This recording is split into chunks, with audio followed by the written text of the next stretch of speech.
Bueno, yo tengo hoy el gusto en esta primera semana de los periodistas y de esta primera semana laboral que buscamos tener aquí a periodistas, compañeros periodistas, cartonistas, a Rafael Pineta. ¿Quién es él? Bueno, a él se le conoce más bien como Rapé. Rafael Pineda, le damos la bienvenida hoy aquí, Rafael Rapé, a los periodistas. ¿Cómo estás? Bien, bien, bien, aquí con una noticia para ti y para todo su público. Este programa ya no se va a llamar Los Periodistas, se va a llamar Los Moneros. Como ya se habrán dado cuenta todos, toda la semana Chamuco, han venido a estar un carrusel de moneros o el fantástico. chamuco Y bis. Alejandro Páez y tú, el el chamuco vespertino, el chamuco vespertino. Oye, muy a Rafael, gusto, mano, de estar aquí contigo. pues es un Igualmente, gusto. estoy muy contento de Eh, estar aquí contigo. Acabamos de platicar con Patricio, que yo le preguntaba cómo allá en Jalapa la vida es más sabrosa y cómo se ve el país desde Veracruz. Tú tuviste que salir de Veracruz. Sí, Ya así tienes es. buen rato que vives en la Ciudad de México. Y yo te aprovecho para preguntarte, ¿qué tanto a tus ojos, Rapé, has visto cambiar a Veracruz y al país desde que tuviste que salir de Veracruz? Uy, los cambios son bastantes. Antes era muy complicado estar en la calle en Veracruz en la época de Javier Duarte sobre todo, y sobre todo cuando uno se reunía con algunos cuates corresponsales de medios nacionales. Allá la ciudad de Jalapa es muy pequeña. Allá te cruzabas con toda clase de pelafustán que se la vivía en el Palacio de Gobierno o en el Congreso. No era una situación muy cómoda cuando tú te dedicabas a hacer caricatura política criticando al gobernador en ese momento. Me empecé a vivir ahí en Jalapa desde que estaba empezando Fidel Herrera, y luego me tocó la época de Javier Duarte. La descomposición fue brutal. Después de mi salida y se empezó a gestar todo este cambio, ya ves que lo que pasó con Miguel Ángel Yunes, pues las cosas no eran muy distintas a las épocas anteriores. Ahora, con el cambio de gobierno, con el cambio de administración, con Cuitláhuac, pues lamentablemente la situación que se heredó no ha sido fácil combatir. Y lo que yo veo con la inseguridad, lo que veo con el narcotráfico, lo que veo con los secuestros, lo que se ve, lo que todos los veracruzanos siguen sufriendo, pues lamentablemente no ha cambiado mucho. Sí es distinta la administración, sí es distinta la manera de hacer las cosas, pero en los hechos, lamentablemente, los veracruzanos siguen pariendo chayotes. Entonces, bueno, la cosa no está fácil después de todo un engranaje aceitadísimo con la corrupción y la violencia. Hay un sistema brutal. Veracruz, tú lo conoces, podría ser otro país, y Sí. tiene todas sus tres regiones más importantes. Hay el negocio del petróleo, en el sur está el norte pegado con un camino obligado para el narco. Es un puerto comercial de los más importantes del mundo. Entonces, imagínate nada más la faena que significa ser veracruzano y que significa a soportar tanta corrupción y tener que lidiar con tanta corrupción y violencia. Sí, pero eso que tú dices con personajes de la talla de Fidel Herrera, con personajes de la talla de Javier Duarte, con personajes de la talla de Miguel Ángel Yunes, quizá no sea envidiable tampoco para quienes en estados como Baja California, como Tamaulipas, como Oaxaca, como Michoacán, como Jalisco mismo. Lo que tú describes de Veracruz es también muy parecido con lo que ocurre en otros estados de la República. Lamentablemente sí. El asunto de la violencia, de la inseguridad, del narco, de la corrupción, híjole, yo creo que todavía le zumba para que se pueda barrer por completo en todo el país. Hay mucha gente muy mal acostumbrada, muy mal acostumbrada a todo ese sistema y es por eso que no les gusta este tipo de administrar de la 4T, digo, con todos esos pequeños detalles que tampoco son muy útiles, ¿no? O muy eficientes, muy eficaces, menos eficaces. Entonces, lo que tú bien señalas, no es un problema nada más de Veracruz, sino de buena parte del país y que pues ya apenas tenemos un ratito empezando a barrer para aquí, para allá y para allá. Estamos viendo algunos de tus cartones y en uno de ellos aparece la silla presidencial y el ciudadano presidente de pie y tú pones, ya siéntese, señor, que lo dice la silla presidencial. ¿Por qué? ¿Por qué, Rapé?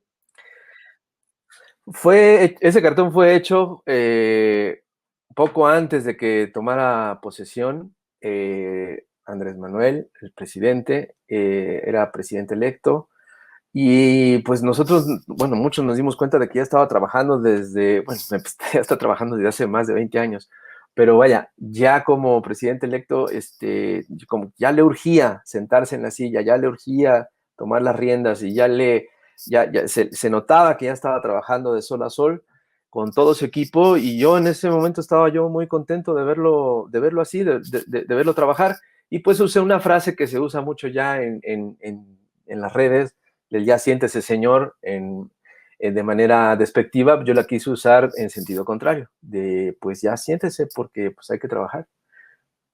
¿Y tú crees que se ha sentado el ciudadano presidente López Obrador a gobernar? ¿O no le encanta también pues andar en la reyerta política en vez de abocarse al 100% al ejercicio del gobierno desde la titularidad del Ejecutivo? Es que mira, yo creo que el presidente Andrés Manuel es muy listo, digo, muchos lo sabemos, es un verdadero estadista. Y yo creo que no está capacitado para sentarse en sus laureles. No hay tiempo para sentarse en los laureles en este país.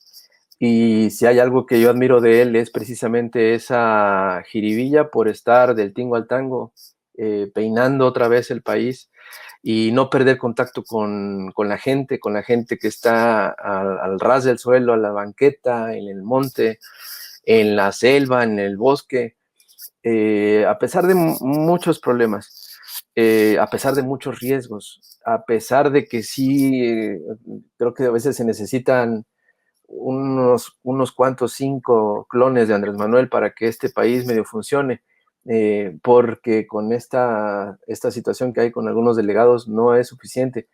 Hay mucha gente que está alrededor de él que es extremadamente capaz, extremadamente honesta, eh, y muy preparada, pero también hay mucha gente que no es capaz de llegarle al nivel ni a los talones. Y es por eso que creo que tiene que estar dando vueltas por todo el país y no tiene tiempo de estar sentado. A mí me parece que eso también le va a ayudar mucho al país. Eh, Podré estar en desacuerdo con muchas cosas, pero si hay algo de lo que estoy convencido es que este país necesitaba un presidente de este nivel con esa energía y con esa fuerza. O sea, creo que teníamos años, décadas de no tener un presidente así. ¿Qué cosas le criticarías de las que dices al ciudadano presidente y a su gobierno? Híjole, pues mira, creo que no es correcto que generalice cuando existe algún problema. Está muy bien que, de hecho, ya está empezando a ser muy puntual con nombres y apellidos de quiénes son las personas y quiénes son las empresas y quiénes son los medios que no hacen otra cosa más que jorobar. Y jorobar porque tienen intereses muy concretos de mucho dinero. O sea, no hace otra cosa más que la de defenderse. Es una posición, la posición más grande de poder, y por eso es que muchos se agarran de ahí, se cuelgan ahí para firmar desplegados y no pasar de los abajo firmantes para quejarse de eso. También creo que debe de ser más cuidadoso con la comunicación eh, en todos los aspectos, porque no siento que sea suficiente la mañanera. Me parece un ejercicio inédito, increíble, lo vino haciendo desde que era jefe de gobierno de la Ciudad de México, pero creo que hace falta más trabajo de comunicación social en todos los niveles. Creo que tampoco es correcto que cuando existe una demanda legítima, genuina, como la lucha feminista, como los derechos humanos, como el ambientalismo, creo que es un error que cuando la derecha se cuelga en esas causas, las desestima. De hecho, hasta las condena. Me parece muy grave que por esa razón, porque eso es lo que va a hacer la derecha, los adversarios, van a colgarse de cuanto se pueda. Bueno, yo creo que podría tener una comunicación, un enfrentamiento, agarrar esos temas de manera mucho más institucional y menos a la defensiva, sino realmente hacer un trabajo brutal de comunicación institucional, colaborativo, pero no voltearse en el momento de que la derecha se trepe en esos asuntos, entre unos tantos asuntos. Y el Claro, pragmatismo tampoco qué soy muy fan pragmático. del pragmatismo. Sus amigotes de Salinas Pliego, eh, los de Televisa, eh, esos, Híjole, y los magnates. podemos seguir con la lista. Esos, los magnates, esos, o sea, mira, estoy convencido de que para poder trabajar en este país necesitas de hacerte de ciertas amistades, de ciertas relaciones, de ciertos gángsters. Pero ¿sabes algo? Híjole, entonces vamos bajándole no sé, ¿qué te digo? Me pone hasta nervioso hablar de eso, porque son personas impresentables. El país es muy difícil y bueno, qué bueno que no soy político, porque creo que eso es lo que tienen que hacer algunos políticos. Claro, hay factores de poder y grupos de poder que por supuesto defienden sus privilegios, de pronto esos intereses chocan con los de otros. Eso por supuesto que lo sabemos, pero ¿cómo ves, Rapé, cómo ves, Rafael, a la oposición? Apenas hace rato aquí en Los Periodistas informé sobre la encuesta que hoy publica El Financiero, que a pesar de todo, Morena, de acuerdo con esta encuesta, tiene 40% de preferencias electorales, mientras que el PRI y el PAN tienen 10, 11 y 10 respectivamente. Entonces, aún sumándolas, incluyendo al PRD como coalición Va por México, pues Morena les dobla el porcentaje. Obviamente, viendo esa encuesta como todas, con las reservas. ¿Tú cómo ves a la oposición, Rapé? Pues no la veo, no la veo, y cuando la veo dan mucha risa. A mí me parece de risa loca ver los spots y ver las declaraciones y ver los baños de pueblo que se da Ricardo Anaya, y ver cómo se queja de que se quemó los cachetitos y el bracito Samuel García. Me dan una risa loquísima. Pues a mí me parece muy divertido. Lamentablemente, pues nos deja ver que no existe el nivel, no existe un nivel adecuado, o sea, no existen argumentos, existen odios y son notables, existe desconocimiento brutal por el país, existe un desconocimiento fatal por lo que come, desayuna el país, por dónde duerme, por cuánto se quema la piel todos los días para trabajar, no saben ni absolutamente nada, y eso me parece muy triste, y es por eso es que tiene tanta aceptación la 4T, lo que tiene Morena, a pesar de lo que es Morena y lo que se está convirtiendo en Morena, me parece muy lamentable eso, pero hay una confianza muy, muy cabrona, perdón, pues, por Andrés Manuel, y es por eso es que tiene esa aceptación. El día que realmente el universo y la vida no lo quiera, se va Andrés Manuel, se va a ir en picada, si sigue trabajando de esa manera Morena.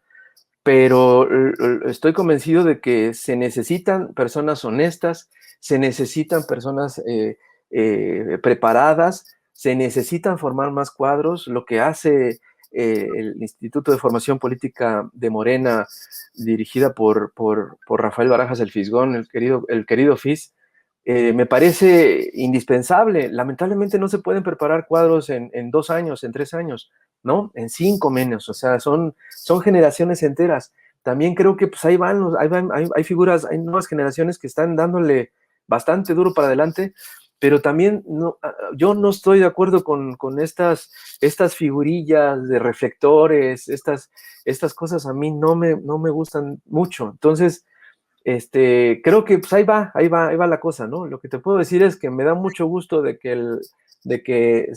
en este junio, en estas elecciones, se le haga muy difícil a la oposición lograrle meter el pie a la 4T, porque sí estoy convencido de que este país necesita ser administrado de manera honesta. ¿Crees que en la elección del 6 de junio sea una elección plebiscitaria, continuidad o cambio? Es un plebiscito absolutamente vinculatorio, en el que se va a tener que decidir si quieres que este país realmente siga volteando hacia los pobres, volteando a ver hacia los pobres, que realmente se preocupe por los pobres, que realmente se preocupe porque la distribución de la riqueza sea pareja, porque se preocupe por lo social, porque se procure realmente un golpe de timón tremendo.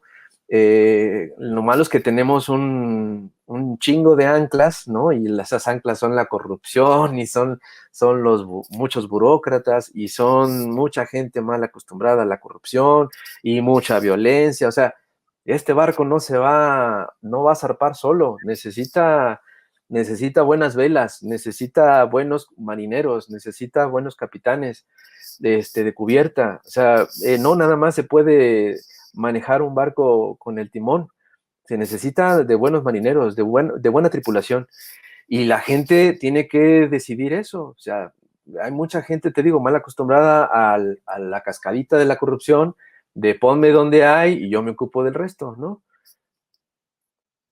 ¿Y cuál corrupción es peor? La que sí prolifera en un sector amplio de la sociedad, digamos, como muchas veces se ha frivolizado, la mordida, el dinerito, los pesitos, o la corrupción de cuello blanco, los criminales de cuello blanco, donde hay corrupción de a de veras, no tonterías, yo siempre lo digo, corrupción de a de veras, no tonterías, de millones pero no, ni siquiera de pesos, millones de dólares, y que son, eh, a lo mejor no son muchos, pero son quienes están manejando o quieren manejar millones y millones de dólares, y en contraste la pequeña corrupción que sigue existiendo en clase media baja inclusive. No, yo creo que tienes toda la razón. Por ejemplo, la corrupción esta de cuello blanco, la que se roba millones de miles de millones de dólares y de euros y lo que quieras, pero se convierte en un dominó, ¿no? Donde las primeras fichas son gigantes y las otras, las chiquitas, pues somos nosotros los que estamos, te digo, al ras del suelo. Pero cuando tú te robas un presupuesto o de un presupuesto destinado para la salud pública, pues ¿qué crees que va a pasar? Entonces va a haber carencia de medicinas, va a haber carencia de infraestructura médica, va a haber bajos sueldos, salarios a los médicos que trabajan en las instituciones públicas de salud. Y entonces, ¿qué va a empezar? Ahí empieza otro nivel de corrupción, ¿no? Porque también sobreviven, porque ellos sí necesitan sobrevivir. Estos cabrones de arriba que se roban los millones, los miles de millones, son los que generan esa cascada de corrupción. Y hay mucha gente que está al ras del suelo que cobra que los 50 pesitos para que vaya por un curita al hospital y para tu enfermo que está internado, que el policía de la entrada, o sea, todo eso no se puede entender si no existiría la corrupción que está hasta arriba y que es la que le da el traste a todo ese dinero, porque el país puede ¿cómo se llama? Recaudar muchísimo dinero. Y de eso se dan cuenta estos señores que se han dedicado a robarse tanto dinero. Rapé, ¿tienes algún personaje favorito para dibujar? ¿O personajes favoritos? Personajes favoritos, mira, sí, han sido por épocas. Desde que empecé en este trabajo, en este oficio, a ser aprendiz en el 95, me esforcé muchísimo por dibujar a Fidel Velázquez, pero pues ya estaba por morirse. Y luego me costó trabajo dibujar a Ernesto Zedillo, pero a lo largo de la historia me encantó aprender a dibujar a Vicente Fox, porque pues me parecía fantástico poder dibujarlo con todos los símbolos que lo rodeaban, la hebilla, la bota, el bigote, el copetito, y sobre todo el cerebro vacío, la cuenca esta, el cráneo vacío. El Bester Gordillo también se convirtió en algo hasta casi sexual, porque me acuerdo cómo disfrutaba yo de dibujarle con detalles algunas cosas, ¿no? Y luego fue muy divertido dibujar a este clon, ¿no? En franca competencia con mi querido Hernández. Él, bueno, nunca lo pudimos superar, pero realmente se convirtió en una maravillosa competencia para dibujarlo. Y el más difícil de todos ha sido el tontito de Peña Nieto. Ese cómo nos costó trabajo. Ya cuando acabó el sexenio ya medio lo aprendimos a dibujar al desgraciado. Pero ese fue difícil y lo que le sigue. Pero bueno, esos son. Rapé, qué gusto platicar contigo esta tarde de jueves. Hoy justamente cumplimos una semana de iniciar este proyecto periodístico, ahora ya en YouTube por nuestra cuenta nada más. Y de verdad es un gusto que hayas estado con nosotros. Quisimos esta semana hacerlo con colegas periodistas, con colegas que se dedican a arrastrar el lápiz, a opinar, a informar también de una manera mucho más didáctica. A veces los periodistas somos muy solemnes, yo a veces soy muy solemne, pero de verdad es un gusto. No podía ser de otra manera que invitemos a colegas periodistas y este programa es de los periodistas y por supuesto que ha sido un privilegio platicar contigo, Rafael. Mi querido Álvaro, no tienes idea de cómo los admiro a ti y a Alejandro. No me pierdo su noticiero desde hace mucho.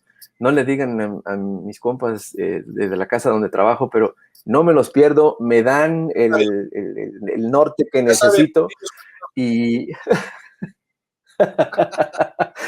en verdad no me los pierdo y no me los quiero perder nunca. Son unos valientes, unos chingones y en verdad, aquí los sigo. muchísimas gracias, Rafael. De verdad es un privilegio y pues seguimos en comunicación. Muy buenas tardes. Así es, señor. Cuídense mucho. Nos vemos.